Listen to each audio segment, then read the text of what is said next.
Salut, je suis ravie de te retrouver pour ce deuxième épisode sur la série de la prétention. Et cette fois-ci, on va explorer les territoires de l'étymologie du mot et de comment ça se fait que finalement, le combat qui s'est joué par devers toi sans que tu t'en rendes compte a retourné ce mot contre toi et que tu t'en es toujours pas remise. En fait, je voudrais que tu te rappelles, sûrement ça t'est arrivé, une scène en réunion, souvent dans le milieu professionnel, tu es en train d'exposer quelque chose, tu as ta stratégie, ton plan, c'est brillamment expliqué, tu as posé les choses, etc., etc. Et là, il y a une espèce de silence. Et puis tout d'un coup, il y a un Jean-Michel ou un Georges qui prend la parole, qui paraphrase en disant « si on faisait plutôt comme ça », et qui dit exactement ce que tu viens de dire. Et là, tout le monde se met à applaudir, à féliciter Jean-Michel, bravo, c'est super. Et toi, tu t'es fait voler ton idée. Un vol en réunion, parfaitement orchestré et millimétré. Ça t'est déjà arrivé, et sauf que quand tu es là, tu te rends compte qu'il y a une espèce de double contrainte à l'intérieur de toi, parce que tu es faite comme un rat en fait, tu es coincé. Si tu te mets à prendre de la hauteur et dire mais en fait c'est ce que je viens de dire ou j'ai exactement dit ça comme ça, ce qui va se passer, c'est que déjà on va trouver que ça manque de classe et qu'en plus on va te taxer de prétentieuse, de celle qui cherche à. Et si tu dis rien, ben de toute façon tu dis rien et tu t'es fait voler ton idée, le résultat est le même. Donc dans les deux cas, tu perds. Et c'est ce qu'on va explorer dans l'épisode d'aujourd'hui. Et pour aller explorer ça, on va aller se plonger dans les entrailles étymologiques du mot prétention et on va comprendre justement le déroulé qui s'est produit pour une transformation qui produit aujourd'hui dans ta vie des effets extrêmement concrets qui t'emmènent à des endroits qui ne sont pas du tout du fait du hasard et t'expliquer pourquoi ça a de tels effets émotionnels sur toi alors que tu n'en as pas toujours conscience.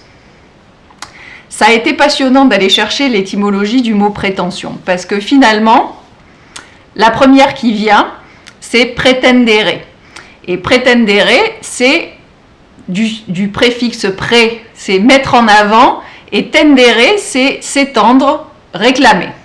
Donc finalement, c'est une mise en avant d'une réclamation ou de quelque chose qui semble être redevable de droit. Ou alors que tu crois qu'il t'est redevable de droit. Et c'est là que déjà je voudrais plonger avec toi dans quelque chose qui est intéressant, c'est que finalement la prétention, ça a gardé les deux acceptions normales et actuelles du mot. Il y a le côté juriste qui a gardé en fait cette réclamation, c'est faire usage de la parole pour dire voilà, je considère que j'ai droit à ça, et je mets en avant ma requête, donc des prétentions juridiques, c'est ce qui se passe quand on expose justement dans le cadre d'un procès, on expose la thèse qui dit, voilà, c'est ce que je mets en avant, c'est ce que je veux défendre. Et ça, finalement, c'est resté. Et c'est resté dans le vocabulaire courant, c'est encore utilisé aujourd'hui dans le langage juridique. Et de l'autre côté, il y a cette espèce de surinflation qu'il y a eu autour de la prétention. Pretendere, c'est mettre en avant. Mais en fait, aujourd'hui, dès que tu fais montre de prétention, on va suspecter en plus que tu mets en avant quelque chose qui n'est pas forcément de ton droit du tout. C'est que tu es en train de réclamer quelque chose qui ne t'appartient presque pas.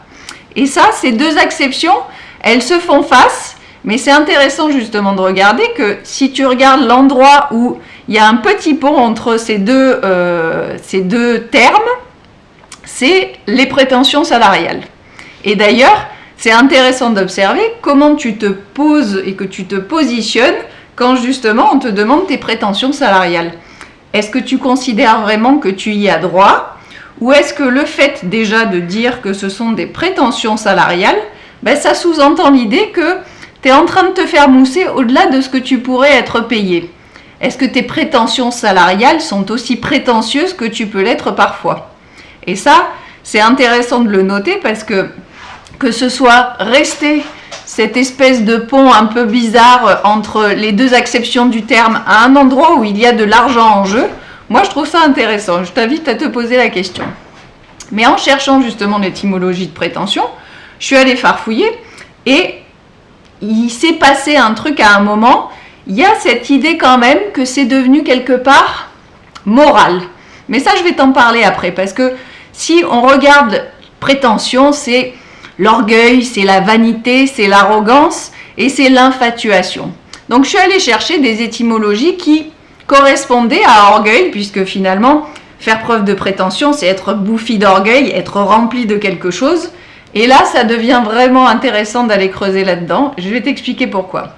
Parce que pour orgueil, à chaque fois qu'il y a une connotation latine qui pouvait être ramenée à orgueil, d'aussi loin qu'on peut remonter, il y a plusieurs mots qui sont ressortis. Il y a le mot de superbia. Superbia, c'est resté aussi dans le français quand quelqu'un fait étalage de sa superbe. Vraiment, c'est qu'il n'est pas fréquentable parce que il y a cette espèce de vanité qui se pose. Mais superbia, à la base, c'est juste de dire que c'est un étalage de ce qui est là, de ce qui est présenté. Et on commence à avoir la moralité un peu douteuse du mot qui vient s'intégrer là. Mais orgueil, c'était aussi une racine latine qui vient de contestatio. Contestatio, dans certains textes latins, c'est faire preuve d'orgueil, c'est faire preuve de justement, je dérange l'ordre établi parce que je vais réclamer quelque chose, je vais vouloir pour moi quelque chose qui est contraire à l'ordre établi. Et là, quand on se dit justement les prétentions, l'orgueil qui est venu dans contestatio, c'était justement pour des provinces où certains princes réclamaient la souveraineté sur ces provinces et donc avaient fait preuve de contestatio et donc de prétention à prétendre vouloir régner sur ces provinces. C'est à partir de 999 qu'on commence à trouver des exceptions de ce genre. Là, on commence à voir que finalement, c'est bien plus politique et territorial qu'on veut bien se l'avouer. Et d'ailleurs, mettre en avant, s'étendre, c'est vraiment un acte de souveraineté qui est là. Une autre racine intéressante qui était reliée à l'orgueil et donc à la prétention, c'était férocitas. Alors férocitas, c'est quand même dans le terme, c'est marqué dessus comme le port-salut, c'est quelqu'un qui fait preuve d'assertion et de sauvagerie et d'intensité pour pouvoir prouver. Et donc quand tu te ramènes à férocitas et que tu le raccroches à prétention, ça veut dire que ce qui est en train d'être jugé ici, c'est vraiment ton côté sauvage et ton côté intense. Tu veux réclamer et tu veux engloutir et tu veux vraiment récupérer plus que ce qui est à toi. Et ça, c'est intéressant de le voir aussi. Il y avait aussi tout un dérivé des termes qui étaient sur justement tumeur, inflatio, tout ce qui grossit.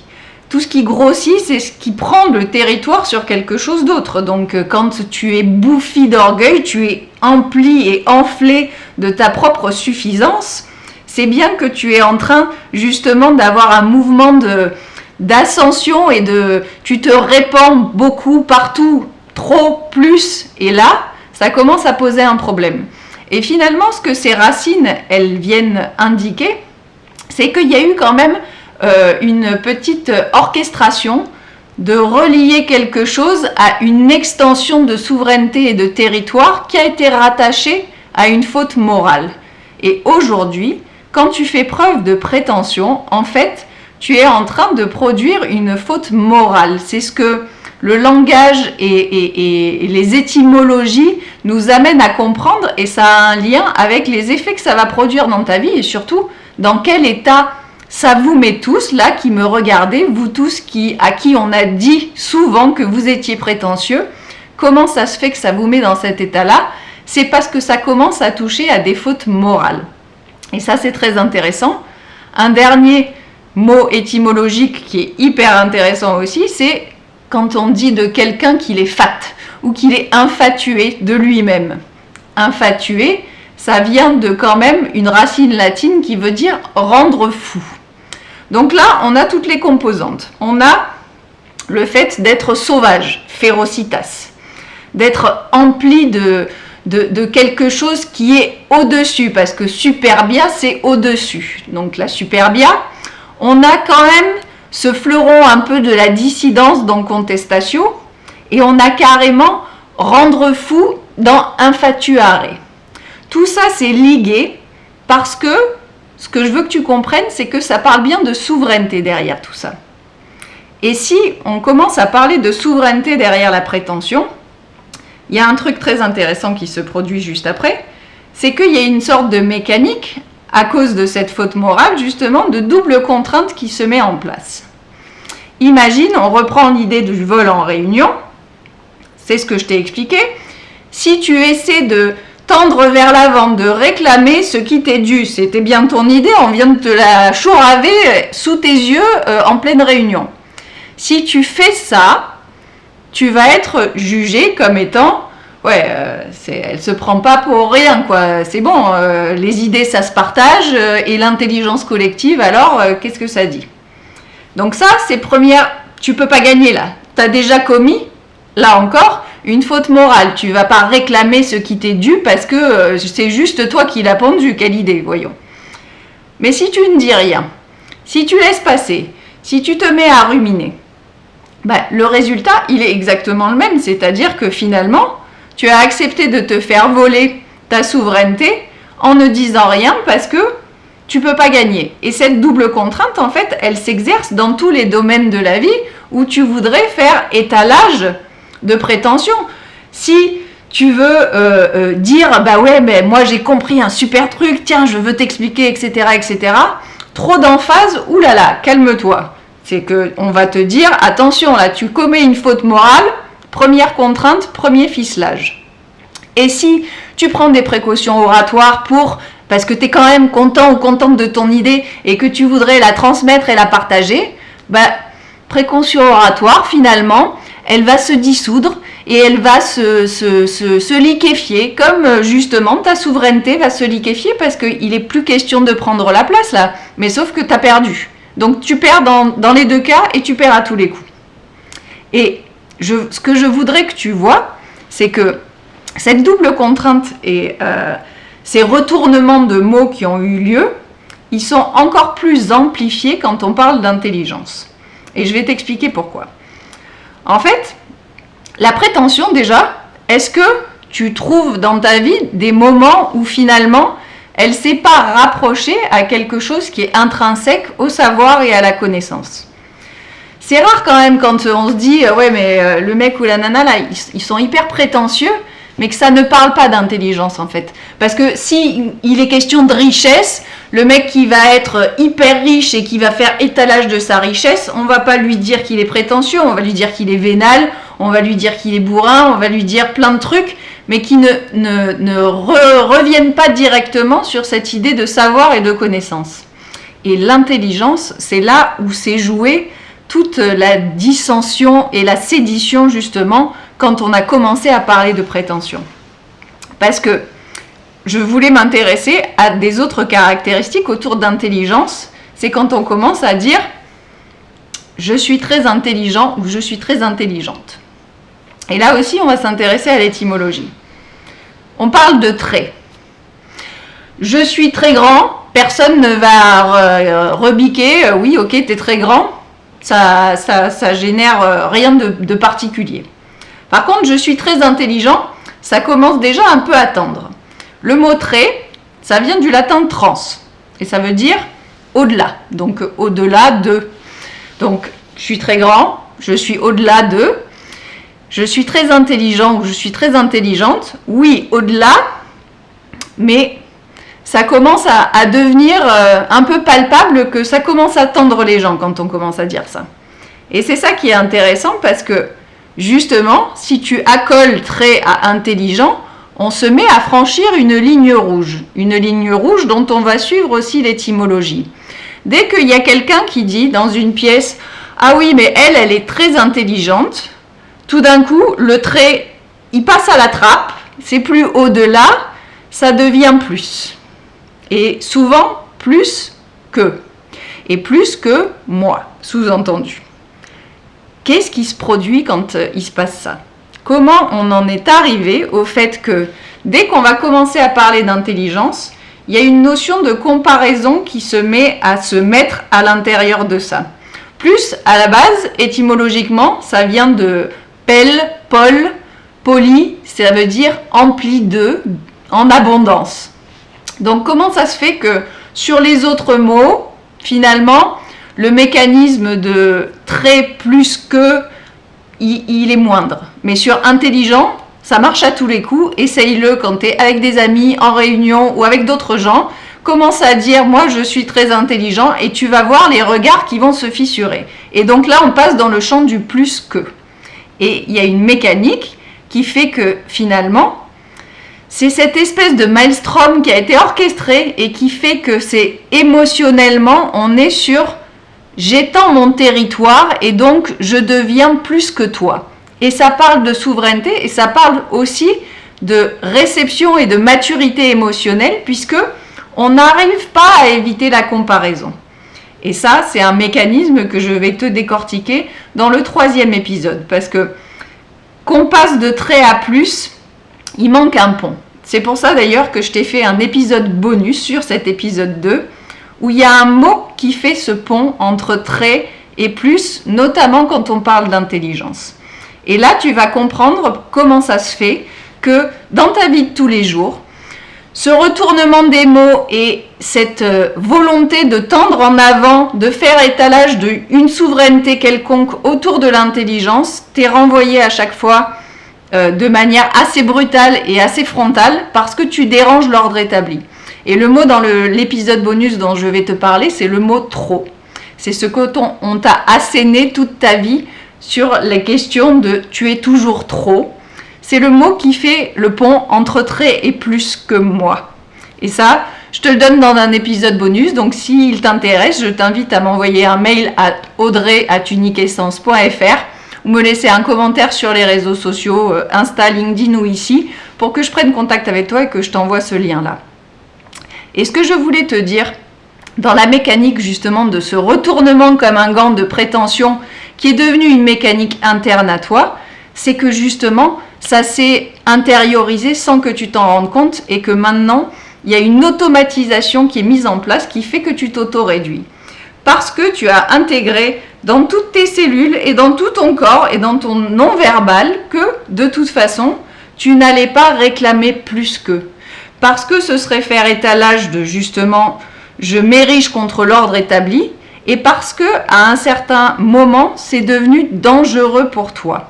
Il y a un procès intérieur qui se joue, qui fait que tu vas t'auto-réduire, tu vas te diminuer parce que tu ne te sens pas légitime de prendre la place qui t'est due ou à laquelle tu voudrais prétendre. Et c'est ce procès intérieur qu'on va décortiquer parce que, oui, le mot, il a été retourné, ça, on vient de le prouver. Mais par contre, ce qui a produit ce retournement à l'intérieur de toi, qui fait que même sans conscience, tu t'auto-ajustes à ton environnement, ça c'est quelque chose dont tu vas prendre vraiment conscience dans l'épisode 3 et c'est ça qui est intéressant pour commencer à déverrouiller cette mécanique autour de la prétention. Ce que je voudrais maintenant que tu me dises, c'est où est-ce que dans ta vie, tu t'es fait renvoyer justement que l'acte de souveraineté que tu t'apprêtais à faire, c'était positionné où? Tu étais perçue comme trop exigeante, trop madame ou monsieur je sais tout, trop ambitieux, trop intense, trop fou. Dans quel domaine et sur quel verrou ça s'est ligoté chez toi? Mets-moi ça en commentaire, vous savez que je lis tout et que c'est toujours très enrichissant pour moi de voir vos partages. Et d'ici là, je te souhaite de prendre soin de toi, de réfléchir justement à ces mises en avant, à la souveraineté, au fait que quand même, quand on est atypique ou à haut potentiel, par essence et par définition, il y a quelque chose en nous qui est rebelle à l'ordre établi, et je te renvoie d'ailleurs à la vidéo sur Unique Essence autour de la rébellion, qui est intéressante aussi pour les notions qu'on s'apprête à aborder dans ce 3e épisode. Et d'ici là, tu prends soin de toi et tu fais étalage de tes prétentions salariales ou autres pour qu'on puisse avancer sur ce sujet-là. À plus tard.